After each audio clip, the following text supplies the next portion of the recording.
और विचित्रवीर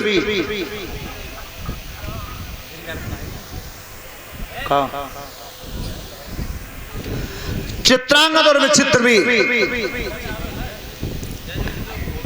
विचित्रवीर को गंधर्वों ने मार दिया था। दूसरे भाई के दो रानी थी, अंबिका और अंबालिका।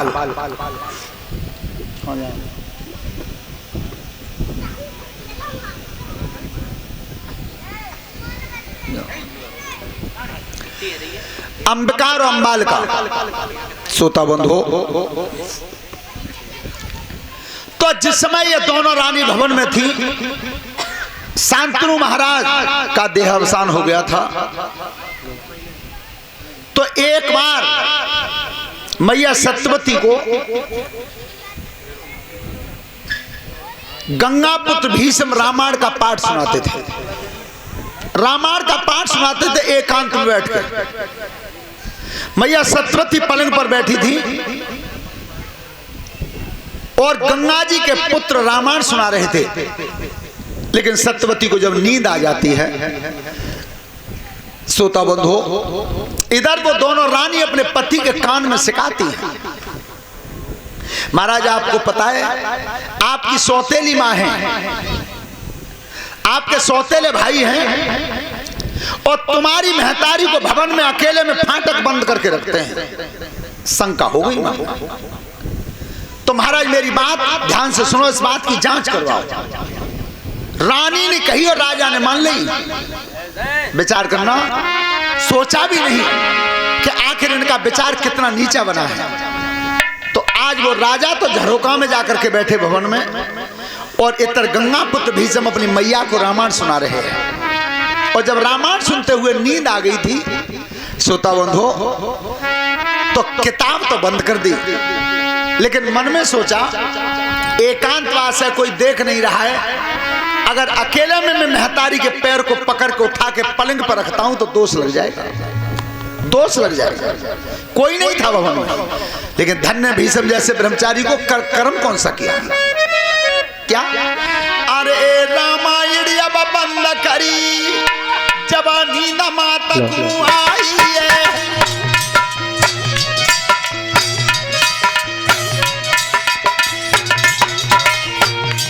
अरे रामायण अब बंद करी, जब नींद माता को आई है, और चरण लटक रहो धरती पे, और मन में अकल बनाई है।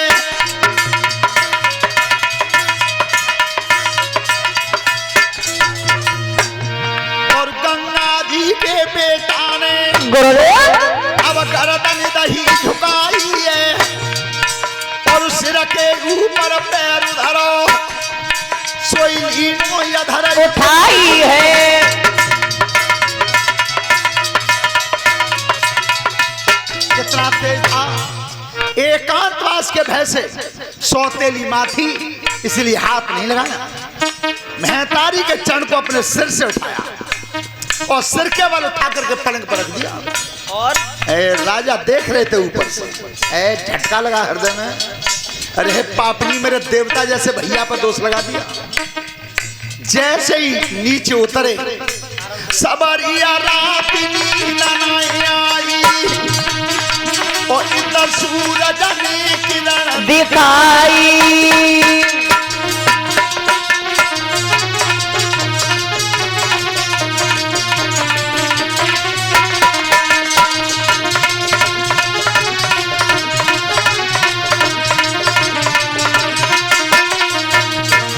आज बेचैनी रही पूरी रात, जब नींद नहीं आई।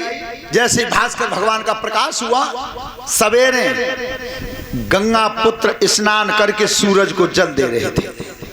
ध्यान रखना, ये केवल भारत की संस्कृति, भारत की सभ्यता में ही है कि स्नान करके हमारे पुरखा पहले सूरज को जल देते थे।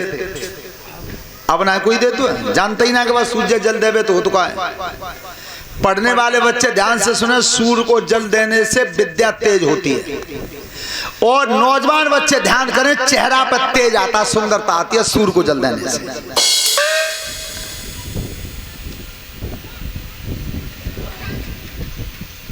सूती बता रहे हैं। तो जिस समय गंगा पुत्र भीष्म तो सूर्य को जल दे रहे थे, राजा पीछे खड़े हो गए। तब कही महाराज कोई बात है, कैसे परेशान हो, कैसे आए? अब मनसा पाप लग गया था राजा को। कलयुग में नहीं लगता, पहले लगा। तो तब कही भैया तुम बहुत बड़े ज्ञानी हो, तुमसे पूछना चाहते हैं किसी को मनसा पाप लग जाए तो छूटा तो कैसे? अब भीष्म जी को यह पता नहीं था कि मनसा पाप मेरे भैया ही लग गया है। बता दिया कि बरगद की खोल में उल्टे लटक जाए, नीचे त्याग जरा के धुआं में तपस्या करें सोई छूट जाता है। राजा चले गए, बरगद की खोल में उल्टे लटक गए, अग्नि में धुआं में तपस्या करते रहे, 6 का रोग बन गया जैसे टीबी कहते हैं। राजा खत्म। एक मार गए गंधर्वों ने और एक मर गए बीमारी में। अब दोनों रानी विधवा बैठी थी घर में, संतान नहीं चली, यहां से वंश रुक गया। यहां आकर के जब वंश रुका तो आपने अब भी देखा होगा कि घर में संतान पैदा नहीं होती हो तो सबसे पहले दुख होता है घर के मुखिया को। अब सत्यवती बड़ी मां थी तो महतारी विचार करती है कि वंश का नाम चलेगा कैसे। तो सबसे पहले भीष्म को बुलाया, भीष्म को बुला करके कहा कि बेटा तुम इस वंश में बड़े हो, अब दोनों रानी विधवा बैठी हैं, अब इस वंश का नाम आगे कैसे चलेगा, वंश का नाम डूब रहा है।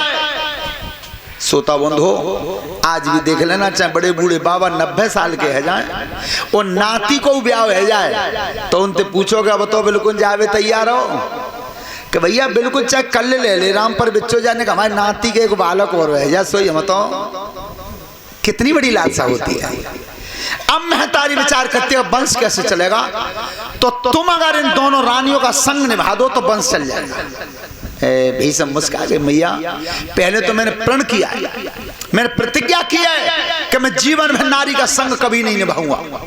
और दूसरी बात भैया मैं रामायण सुनाता हूं और तुम रामायण सुनती हो, तो तुमने रामायण में ये नहीं सुना कि जिस समय भगवान श्री राम ने बाली को मारा था और बाली सामने पड़ा हुआ था घायल, उस समय लिखा है गोस्वामी जी ने रामायण क्या कि चित्त की चिताई चरण चित्त दीना,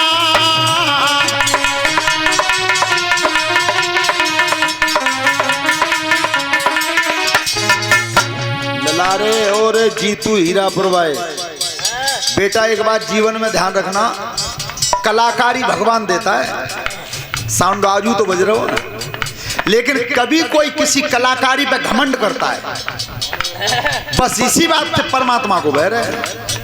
तो हुए पे बजावे की कलाकारी को घमंड है।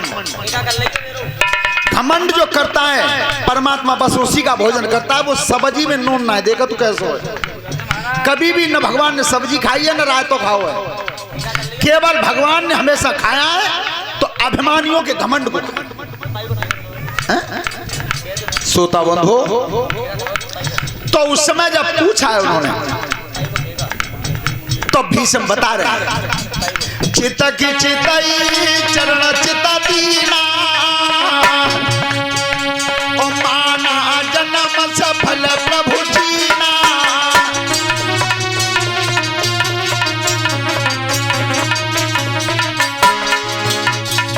मैं मेरी सुग्रीव प्यारा, ओ अवगुण कवन नाथ मोहि मारा,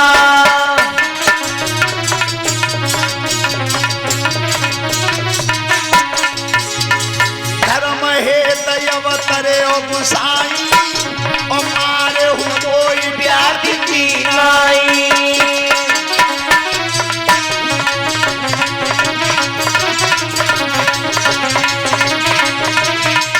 ध्यान रखना कहा प्रभु धर्म के हित तुम्हारा अवतार हुआ, लेकिन आज एक शिकारी की तरह से मारा है। मैं केवल ये पूछना चाहता हूँ मेरा अवगुण क्या है। तो भगवान श्री राम बता रहे हैं अनुज बधू भगिनी सुत नारी, सुन सठ कन्या समय चारी,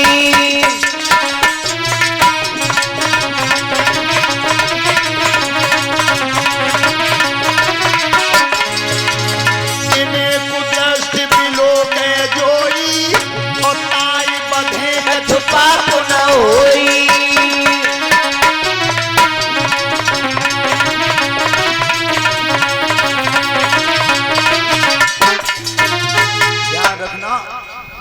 भगवान श्री राम बताते हैं कि अनुज बधू भगनी सुतनारी और सुन सठ कन्या समय चारी। छोटे भाई की पत्नी, लड़के की बहू, बहन और कन्या ये एक ही समान होती हैं, चाहे मैया तेरो नाम चल जावे चाहे डूब जावे, ऐसा नहीं हुआ। जब आज टूट गई थी उधर से तो वेद व्यास जी को बुलाया। वेद व्यास भी मैया सत्यवती के ही पुत्र थे। तब उनसे कही कि तुम अगर संग निभा दो तो वंश चल जाएगा। लेकिन ध्यान रखना, वेद व्यास जी ने कही मैया अगर ये दोनों रानी वस्त्रहीन काया करके मेरे सामने होकर निकल जाए तो मैं अपने योग मंत्र से संतान स्थापित कर दूंगा। लेकिन परीक्षित जी ये बात ग्रंथों पे पर्दा डाला है विद्वानों ने। समल सिंह चौहान ने स्पष्ट लिखा है कि महाराज दशरथ के यहाँ जब संतान हुई थी तो श्रृंगी ऋषि ने भोग किया था, और उन्हीं समल सिंह चौहान ने लिखा है कि यहाँ वेद व्यास ऋषि ने भोग किया था। लेकिन वहां खीर खाने से बच्चे बताए अयोध्या में, और यहाँ वेद व्यास कहते हैं कि मंत्रों के द्वारा। ये ग्रंथों पर पर्दा डाला, आगे चल के समाज कहेगा क्या, इसलिए। लेकिन आज वेदव्यासी ने कही तो रानी से मैया सत्यवती ने कही कि तुम वस्त्रहीन काया करके निकल जाओ तो संतान हो जाएगी। आज संतान का लालच था। सोता बंद हो तो उस समय बड़ी वाली रानी अंबिका विचार करती हैं कि कितने बड़े ऋषि हैं, अगर मैं वस्त्रहीन काया करके जाऊं तो जाऊं कैसे। कर्म कौन सा किया रानी ने? सुनो ऋषि धरे ध्यान, अरे डार दई पाइनु ते चाटी।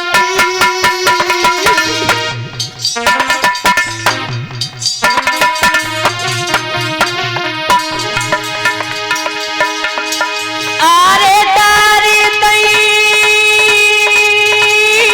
पाइन पे चट्टी, कपड़ा धरे उतारी बांधी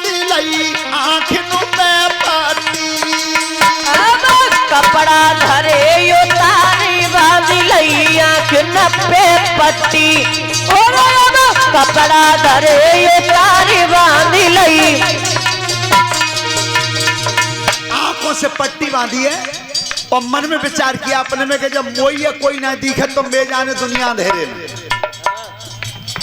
जब आंखों से पट्टी बांध के निकली है क्या, अरे कदम जब रानिया ने धारो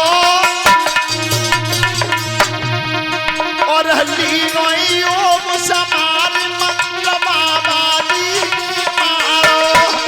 और लीनो योग समारी मंत्र बाबाजी ने मारो। लीनो योग समारी मंत्र भैया ये बड़ी वाली रानी थी। हाँ बेटा बड़ी है तो संतान तो होगी, पर नियम माना नहीं। क्यों? अरे बचन मेरा नाई होई वो मन तो,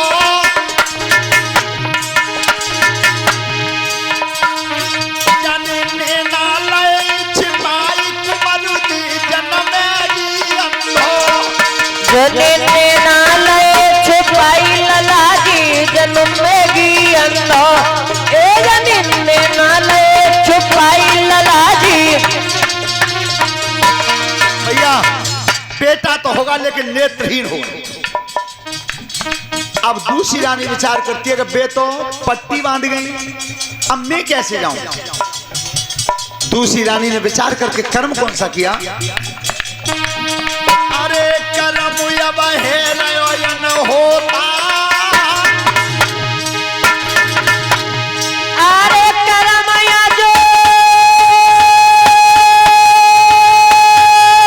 नयन होता। जन कपड़ा धरे उतार लगाई लई सब तन पे पोता। जने कपड़ा धरे उतारी लगाई लई सब तन पे पोता। भैया कपड़ा धरे उतारी लगाई लई,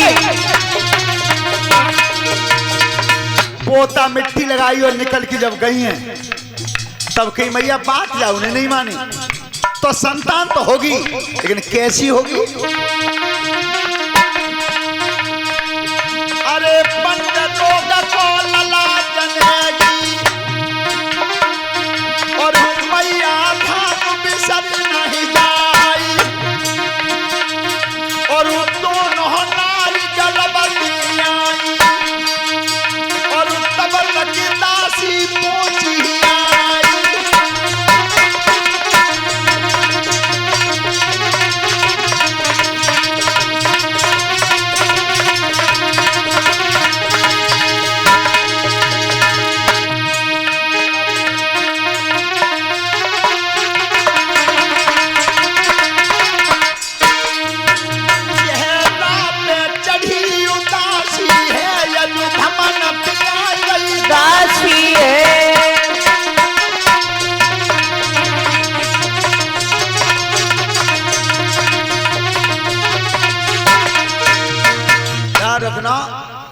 दासी ने आकर के कहा कि मैया ये दोनों रानी इस तरह से कहाँ गई हैं, इनके कोई संतान नहीं है। तो वेद व्यास की अनुकंपा से संतान पैदा होगी। तो दासी ने की मैया संतान तो मुंह पे ना है, तो जे गई है तू चली जा। ध्यान रखना, दासी बात करती हुई निकल गई, मुंह बंद नहीं रहा। तब कई ऋषि ने मैया संतान इसके भी होगी, पूरे जीवन उसका मुंह बंद नहीं रहेगा, बात को भी कोई मानेगा नहीं। आज संतान हुई तो पहली रानी के जो पुत्र जन्मे वही धृतराष्ट्र थे, अंधे थे। दूसरी रानी के जो पुत्र पैदा हुए वही महाराज पांडु थे और दासी के जो पुत्र जन्मे थे वही महात्मा विदुर थे। सुबल महाराज की लड़की थी काबुल की, धृतराष्ट्र महाराज का विवाह हुआ था। महाराज पांडु के दो विवाह हुए थे। बड़ी रानी का नाम था कुंती और छोटी का माद्री। सुलभा नाम की लड़की के साथ विदुर जी का विवाह हुआ था। सूत्री बता रहे हैं शौनकादिक ऋषियों, क्या जिस समय ये वंश आगे को बढ़ रहा था तो गांधारी के उधर से बेटा जन्मे 100। बड़े पुत्र का नाम था दुर्योधन। महाराज पांडु के 5 पुत्र थे, वो भी 5 देवताओं से संतान थी। महाराज पांडु को श्राप लग गया था। युधिष्ठिर, भीम, अर्जुन और नकुल और सहदेव। जब परिवार की स्थिति आगे बढ़ी तो आपस में कलह रहने लगी, क्योंकि दुर्योधन कलह का अवतारी था। जब कलह हुई तो गंगा पुत्र भीष्म ने और धृतराष्ट्र महाराज ने बंटवारा कर दिया। 40 गांव पांडवों को दे दिया, समस्त राजधानी का युवराज दुर्योधन को बना दिया। लेकिन बात दुष्ट को चैन तब भी नहीं पड़ा, चैन नहीं पड़ा उसे। उसने विदुर जी को भेज करके और हस्तिनापुर में जुआ का खेल करवाया। अब नाश की नीम अब जब, पर इस बात को जीवन में याद रखना, जुआ जैसा खेल नहीं अगर हार ना हो तो। कितना बढ़िया खेल है। 1 लाख को दाव लगा दो, पत्ता सूदो पड़ेगो तो लखपति हो। जुआ जैसा खेल नहीं अगर हार ना हो तो, और भाई जैसा संबंध नहीं तकरार ना हो तो, मित्रता जैसा रिश्ता नहीं गद्दार ना हो तो, वो खीर जैसा भोजन नहीं बीमार ना हो तो। जुआ का खेल है। उस जुआ के खेल में सब संपत्ति पांडव हार गए। बात नहीं ना, पांडव हार गए। ध्यान रखना, अंत में दाव लगा था कि 12 वर्ष का वनवास और 1 वर्ष का अज्ञातवास। उस दाव को भी पांडव हार गए। 12 वर्ष का वनवास जंगल में व्यतीत करने के बाद 1 वर्ष महाराज कमलनेन के यहां व्यतीत किया, जहां पर भीम ने कीचक को मारा। कीचक को मारा था। सूती बता रहे हैं शौनकादिक ऋषियों, जब अज्ञातवास भी पूरा हो गया था तो एक सभा एकत्रित हुई। उस सभा में यह प्रस्ताव रखा गया कि राजधानी का बंटवारा कैसे होगा, पांडवों का भाग कैसे मिलेगा।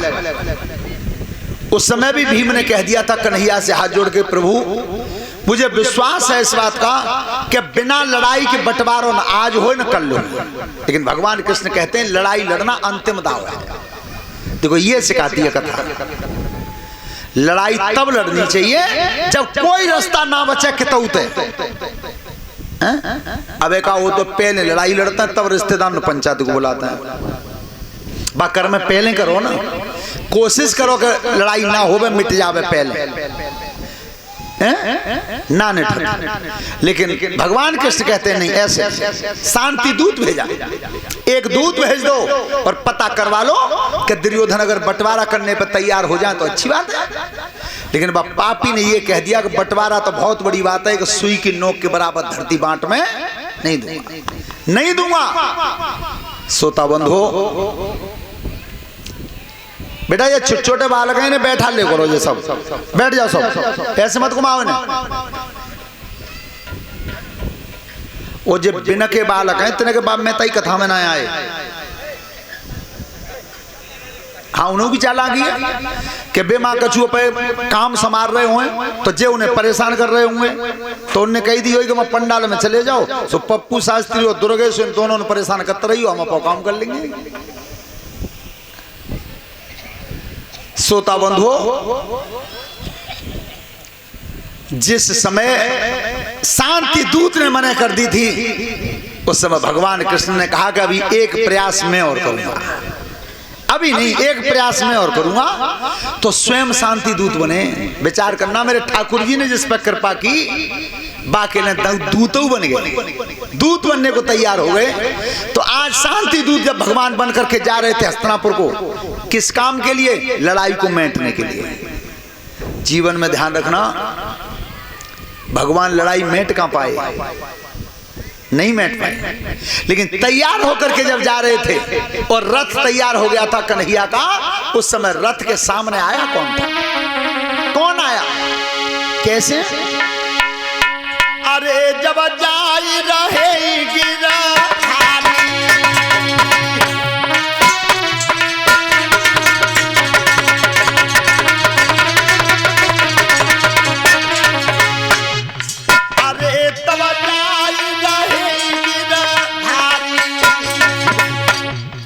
और चली रे की यारी।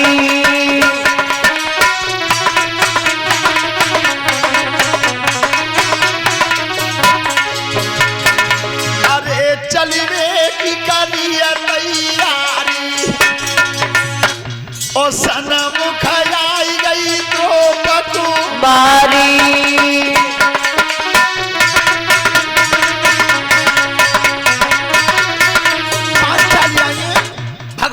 के सामने खड़ी हुई, महाराज कहां जा रहे हो? पांचाली अलग हट जाओ, अब लड़ाई हो सकती है और युद्ध भी ऐसा होगा ना अब तक हुआ न कभी आगे होगा।